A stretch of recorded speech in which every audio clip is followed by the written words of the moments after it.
Над 2 милиони луѓе се заразени со коронавирусот. Здравствени системи се пред колапс, се калкулираат економски загуби. Во светот борбата со COVID-19 ја загубија повеќе од 120.000 луѓе. Една четвртина од заразените пак се од САД, само во Њујорк. Бројот на починати надмина 10.000.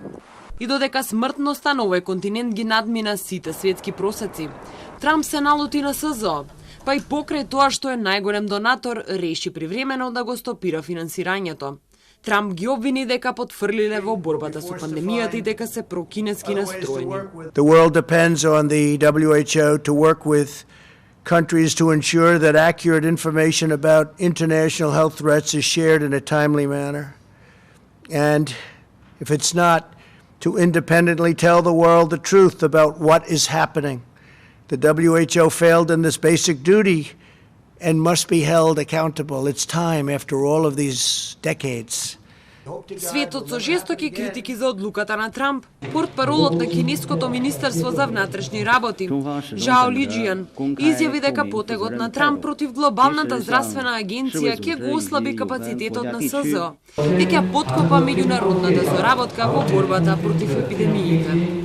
奋力抗击疫情，为全世界的抗疫斗争赢得了宝贵时间，也做出了重要贡献。那些指责中国不透明、不公开的声音是不公正的，是对中国人民付出的巨大的牺牲的亵渎。 Генералниот секретар на Обединетите нации, Антонио Гутереш, го критикуваше потегот на Трамп, велеки дека во екот на пандемијата не е време за покажување со прст и за повлекување на поддршката за СЗО. И Русија и Германија го повикаа Трамп да престане со нападите кон Светската здравствена организација. Инаку, буџетот на СЗО најмногу се полни со донации од САД. Само лани Америка дала 400 милиони долари, што е 15% од актуелниот двогодишен приход на организацијата. На второ место како донатор е Бил Гейтс, кој за Светската здравствена организација дава пари скоро колку и САД.